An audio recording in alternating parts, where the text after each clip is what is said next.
Derek had always been the quiet type, the kind of man who never stayed past 5, never took a sick day, never raised his voice or his hand.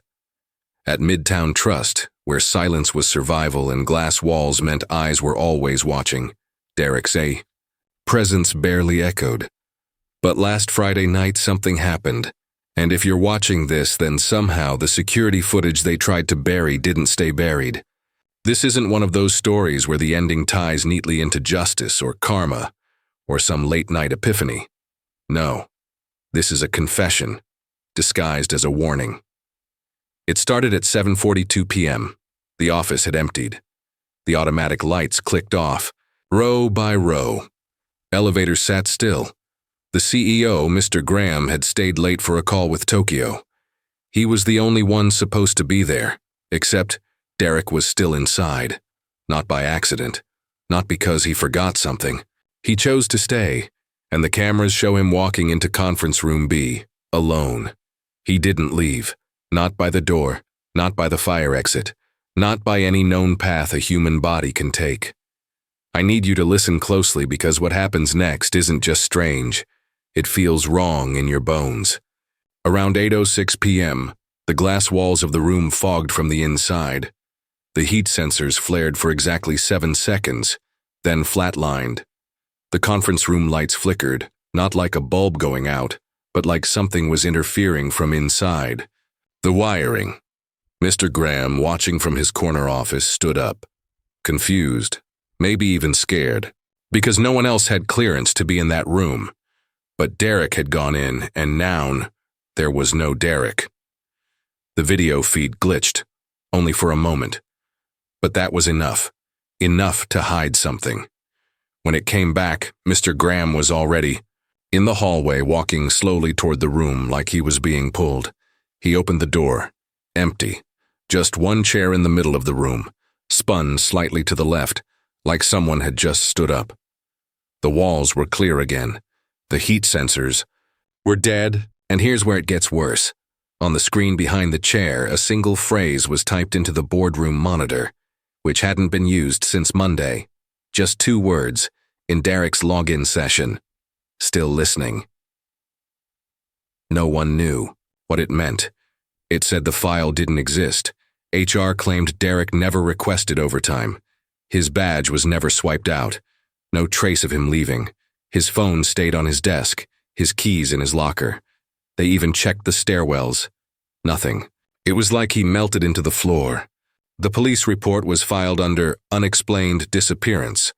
But what they don't know, and what you're about to, is that this isn't the first time it's happened at Midtown Trust. It's just the first time someone noticed. And before you think this is some elaborate prank or deep fake, let me tell you what no one else saw. The morning after, before the office even opened, a janitor named Louisa found something carved, yes, carved, into the drywall behind the monitor in conference room B. Not typed, not written, carved by hand. She said it was jagged, like someone had no light, just nails. It said, "Don't ask him why he stayed, ask why they watched." And one last thing. Just before the security feed cuts to black, milliseconds before, Derek looks straight into the camera. He leans in, and he whispers something, but no one can hear it. Not with speakers, not with volume enhancement, not with AI. But one, intern Kate from Media Relations, said when she watched it in the editing bay, she felt something, like a voice inside her head, not in sound, but meaning, like a word spoken directly to her memory. A name. Her baby, only 6 months old, woke up screaming that night. Her husband ran in, tried to calm the baby, but what chilled her blood was this. The baby stopped crying, stared at the wall, and said a single word. A word they had never taught him. A name they'd never spoken aloud. Derek. So now, tell me, if Derek didn't leave, where did he go? And more importantly, who's still listening? After that night, the line between what Derek was and what everyone thought they saw began to fracture, slipping like ice underfoot. You remember the baby's voice, the chilling utterance of his name, Derek, A word so out of place, so impossibly sharp in the dark silence that it cracked open the fragile calm of Kate's home. But what if the whisper, the disappearance, even the footage were fragments of a deeper fracture, one that no camera could capture, no report could contain? Days bled into restless nights. Kate found herself questioning not just what she saw, but what she remembered. Her dreams tangled, with the grainy security feed looping endlessly. There were sounds now, soft metallic clicks under the hum of office white noise, indistinct voices murmuring just beyond comprehension, like a static whisper that teased sanity. Sometimes, in the dead quiet of early morning, she swore she heard Derek's name spoken again, not from a baby, not from a recording, but from the walls themselves. Or was it her mind, fracturing under weight? And then there was Marcus. You might have heard the name, Midtown's head of IT, a man who walked the corridors like a ghost in a threadbare suit, eyes always darting as if hiding from someone no one else could see. He was the second to stumble into this mess, though. Whether he brought clarity or chaos is a question that eats at you. Marcus insisted the footage was tampered with, but he never explained how or why. When you pressed, his answers blurred into riddles, his voice dropping low, almost conspiratorial. Sometimes the machines forget, sometimes they lie, and sometimes they remember too much. He laughed then, but it was a hollow sound, like a broken lock clicking open. Kate didn't trust him. She couldn't. He showed her files, hidden layers in the security system's architecture, recordings erased or overwritten. But the more she saw, the less sense it made. Some clips showed Derek walking calmly out the front doors, badge, swipes and all, time stamped to moments they knew he was gone. Others showed shadows where Derek's figure should have been, or figures standing in places that didn't exist on any office map. The footage contradicted itself like a fevered memory. The real unsolved mystery wasn't just Derek's disappearance. It was what no one wanted to acknowledge. That reality here might be unmoored. And then Kate's own memories started slipping away. A meeting she swore she attended last Tuesday. No, records. An email she wrote to HR, now missing from her sent folder. Even the baby's name seemed to warp each time she recalled it, twisting into syllables she couldn't place, like a language on the edge of comprehension. She caught herself, staring at the hallway leading to conference room B, waiting for something she couldn't name. Fear seeped in, not from the shadows, but from the doubt gnawing at her mind. What if I'm losing it? One late night, alone in the office, Kate tried to piece it all together. Her hands trembling, she dug through forgotten folders, old emails, and backup servers Marcus had shown her, looking for a pattern, a clue, anything that could make sense. That's when she found a file hidden deep in the system titled simply, Echo. The video opened on a blurry frame. A distorted voice whispered, fragmented but urgent. They're watching, not us. Him. The screen flickered and then cut to black. Suddenly a soft thump echoed behind her, like footsteps too light for the heavy office floor. She spun, heart pounding, no one there, but her phone vibrated. A message, from an unknown number, just one word. Remember. Her skin crawled. She wanted to delete it, run, scream, but she didn't. Because beneath the dread was a deeper truth creeping out from the edges. This wasn't just a missing person or a glitch in the system. It was a warning, something buried beneath the surface, of the everyday, something the clean office walls and polished floors tried desperately to hide. That night, as Kate lay awake, the line between waking and dreaming blurred. The voice came again, soft, urgent, the same that whispered through the footage and the walls, not a voice in her ears, but inside her head. Don't trust Marcus. Don't trust the cameras, don't trust the light. Her eyes snapped open. The room was still, but the shadows held their breath. And in that silence, she realized the truth behind what no one tells you about places like Midtown Trust. Sometimes, the real danger isn't the person who disappears. It's the story that refuses to end. The story that makes you question your own mind. Because once you start asking the questions they don't want you to remember, the answers might be the last thing you hear before you vanish too.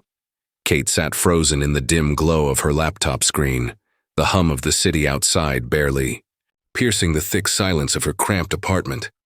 After weeks of spiraling through glitches, whispers, and fragments of forgotten memories, she thought, finally, she had the key. The hidden truth she'd chased so relentlessly was no longer a distant shadow, but a fragile, trembling thread she could hold on to. It began with a file Marcus had reluctantly shared, a security log from 5 years earlier, the exact night another employee disappeared under eerily similar circumstances. That night, too, the office lights had flickered, cameras had glitched, and the only clue left behind was a hastily scrawled note on a whiteboard. "He's still here." That phrase sent a shiver down her spine. It was Derek's phrase, echoed from the present, but here it was again in the past. Proof, she thought, that this was no isolated incident but part of something buried deep beneath the building's sterile surface. A pattern. The missing employees, the unexplainable footage, the whispered names. It all connected.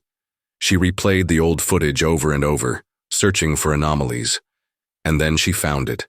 A figure, barely visible, standing just beyond the camera's edge, watching. Not a person, not a shadow, but something else, watching with a stillness that unsettled the frame itself. Hope surged through her veins. If this force had been here before, maybe it could be understood. Maybe it could be stopped.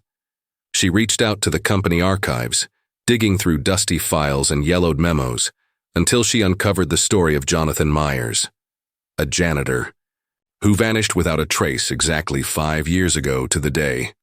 The circumstances mirrored Derek's disappearance in uncanny detail. Jonathan, like Derek, had been quiet, unnoticed. His last known activity was cleaning Conference Room B, same as Derek's final recorded moments, and, hauntingly, his last words were reported as a whispered warning. "They never leave." Kate's fingers trembled as she pieced the stories together. A force that didn't leave, something watching from the edges of perception. The mystery uncovered, she thought, was a cycle of silent disappearances tied to a dark presence lurking in the office's cold corners. The past and present weaving together, a sinister tapestry no one dared to unravel. But as she leaned back, breath shallow, the air around her thickened. Something was off. The deeper she looked, the more contradictions surfaced. The security. Logs from 5 years ago showed timestamps that made no sense. Files created before the building even opened. Camera feeds from rooms that didn't exist at the time. And when she cross-checked Jonathan Myers' records, his employment file had been mysteriously sealed, his history scrubbed of any personnel notes. Kate's heart hammered against the walls of her chest as a creeping realization gnawed at her. What if Jonathan never existed? The thought twisted in her mind like a thread pulling apart. If Jonathan was a fabrication, an echo planted to explain the unexplainable, then what was really watching? What force had the power to erase a man? From every record, from every memory. She tried to shake the unease, but it clung to her skin like a cold sweat. The line between memory and invention blurred. A glitch not just in the system, but in her mind. The fear wasn't about what she saw on the footage. It was about what she couldn't remember seeing, what had been stripped from her recollection. Then, the phone rang, sharp, insistent, cutting through the haze. It was Marcus. His voice was low, urgent, almost breaking. "Kate," he said, "you're not crazy. They lied to you. Everything you think you know is just part of the story they want you to believe." There was a long pause, the kind that stretched thin like a wire ready to snap. "There's something older than Derek, older than Jonathan. Something that's been here since this place was just a blueprint. Something that watches through the walls and feeds on what we forget." Kate's hand shook. She wanted to ask him more. What exactly was this something?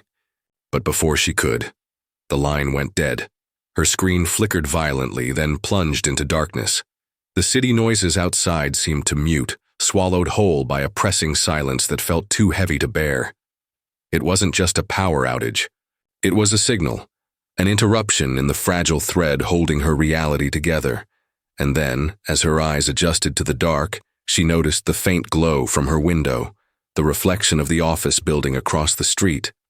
There, in one of the top-floor windows, a single light blinked on and off in a rhythm, slow, deliberate, like a heartbeat. And beneath the blinking light, written faintly on the glass in streaks of condensation, was a message she could almost believe she was hallucinating. "We never left." The room spun as a memory, or was it a memory glitch, surfaced. She saw herself years ago in the same office, standing alone in that cold conference room, not afraid, but waiting, and whispering a name she never dared speak aloud. The recognition was bone-deep and terrifying. This wasn't just about Derek. This wasn't just about missing people. This was about her, about all of them, about the invisible weight pressing on every mind that entered those walls. You realize, then, that every piece of evidence, every fragment of truth you thought you uncovered, is just a layer of a far darker design. The story you've been watching, the one you thought you understood, demands you to rewind, to look again, to question everything you believed was real. Because the hidden force that watches isn't confined to shadows or glitches. It lives in the spaces between your thoughts, in the memories you can't trust, in the truth they don't want you to remember.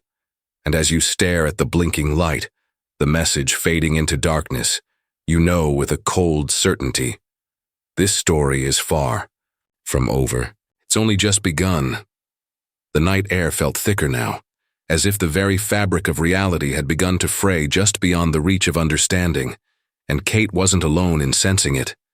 Somewhere, in the shadowed corners of the city, others were, stirring, unseen, silent, yet profoundly connected by the same fractured thread that wove through her life. They had been watching her story unfold with a mixture of dread and reluctant recognition, eyes scanning, waiting, always waiting. These were not random strangers, but individuals touched by the same creeping void, people whose memories echoed with the same haunting gaps, who had seen the same blinking lights, the same fleeting shadows, the same impossible messages etched into walls no one else dared to notice. And like Kate, they carried the unbearable weight of knowing they were part of something far larger and far darker than any one person could confront alone. It began subtly. Cryptic messages that appeared when no one was looking, notes scrawled in the margins of old books, symbols etched into bathroom mirrors, glimpses of fleeting images in half-remembered dreams. At first, they seemed like coincidences. Then patterns emerged. The symbols, an unsettling convergence of circles and lines, some ancient, others disturbingly modern, were found in places no one should have left marks. Beneath subway seats, inside the pages of forgotten journals, flickering on the edges of security camera footage. And in the dead of night, the dreams came, shared across miles and strangers, like waves rippling through a hidden current. People awoke gasping, clutching at names they had never heard, voices whispering in languages that felt familiar yet indecipherable, and faces that vanished the moment they tried to focus. For you watching now, this is no mere story. You feel the chill of recognition, the creeping suspicion that you too have glimpsed the edges of this secret world. Because the truth is this: you were right all along to feel the unease, to sense the cracks beneath the surface of your everyday life. These aren't isolated incidents.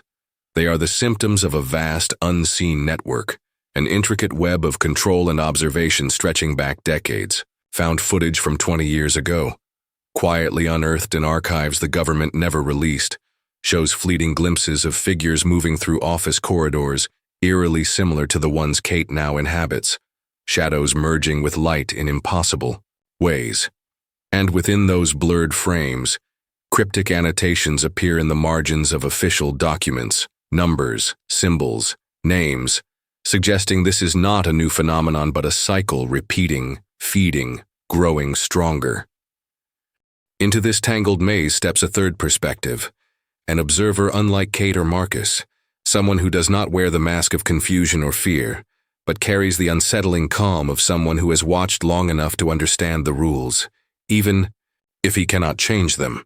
He speaks in fragments, never fully revealing his identity, communicating in intercepted signals and encrypted messages that surface in unexpected places. A hacked bulletin board, a whispered voice on a static-filled radio frequency, a message hidden in the metadata of a viral video. They are not who you think, he warns. Memories are a currency, identities fluid. Control is not just external. It is inside you, shifting, rewriting. His words are both a comfort and a curse, reminding those who listen that the battle is not against a distant enemy, but against the very architecture of perception itself. The weight of this unseen force presses down relentlessly, eroding certainty. Who can you trust when your own memories betray you? When the faces you remember shift shape, and the truths you cling to dissolve into suspicion? The boundaries between self and other, reality and illusion, begin to blur until it becomes impossible to say where you end and the influence begins. The office building is no longer just a place. It is a crucible, a vessel for something that watches through walls, listens through silence, and waits patiently for the moment when control is absolute. The blinking light in the window is no longer just a signal. It is a summons, an invitation, and a warning. As you sit with these revelations, feel the tremor in your own mind, the subtle pull of questions that refuse to settle. The story you thought you knew was just the surface, a gateway to a deeper darkness that has been unfolding for decades in the spaces where memory fails and shadows converge. You are part of this now, whether you accept it or not. And as the observer's fragmented warnings echo in your thoughts, one thing becomes chillingly clear. This is not an ending.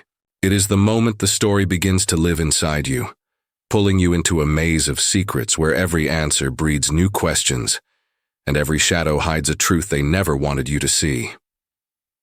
Kate stood alone in the stillness of the empty office, the oppressive silence pressing against her like a living thing. The glow of the city lights through the cracked window cast fractured shadows across her face, mirroring the fractured thoughts within. She was no longer searching for what had happened. The what had faded, blurred beneath layers of confusion and deceit. Now, the question that consumed her was far more intimate, far more terrifying. Why? Why did this force, this presence that erased memories, twisted reality, and shattered identities, choose her? Choose them? And what did it say about the fragile human spirit trapped beneath the weight of unseen eyes? The truth had become a mirror reflecting something deeper than mere mystery, something elemental about existence itself. It whispered that, beneath the daily grind of office hours, beneath the facade of normalcy, lay an abyss where time, memory, and identity dissolved. The force watching, the thing lurking just beyond perception, wasn't just an external threat. It was a shadow cast by their own fear, their own silence, their own desperate attempts to forget what they could not face. Kate's breath caught as she realized the cruel irony. The mystery was never about strangers disappearing or secrets being hidden. It was about how humans survive the unbearable weight of their own truths by surrendering pieces of themselves to oblivion. She reached into the depths of her own memory and pulled out a painful confession. The moment she first noticed the cracks, it wasn't just the glitches, the missing footage, or the vanished co-workers. It was the unbearable loneliness, the silent scream behind every forced smile, the guilt of pretending everything was fine when something inside was already gone. "I wasn't just afraid," she whispered to the empty room. "I was running from myself, from what I couldn't understand. And in running, I became part of it." Her vulnerability was a raw wound laid bare, and in that moment of truth, the line between victim and participant blurred irrevocably. The choice now wasn't about uncovering secrets or battling shadows. It was about accepting the fractured self, about facing the terrifying possibility that the darkness wasn't external, it was within. Kate stood at the edge of something vast and unknowable, a precipice where the truth could either shatter her utterly or set her free in a way she had never dared to imagine. And the choice was hers alone.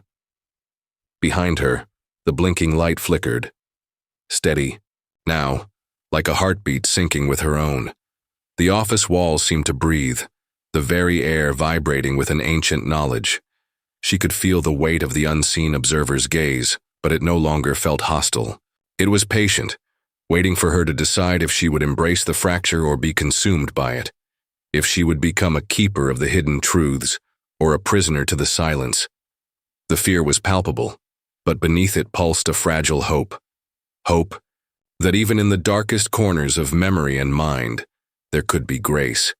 That the pieces of herself she'd lost were not just erased but waiting, like seeds beneath winter snow, ready to bloom if only she dared to believe in the impossible, as I. The city lights faded and the first hints of dawn painted the sky in pale light. Kate closed her eyes and exhaled. The nightmare she'd lived, the story you've witnessed, was less an end than a beginning. A terrifying awakening from a dream she hadn't known she was trapped in. The shadows hadn't disappeared.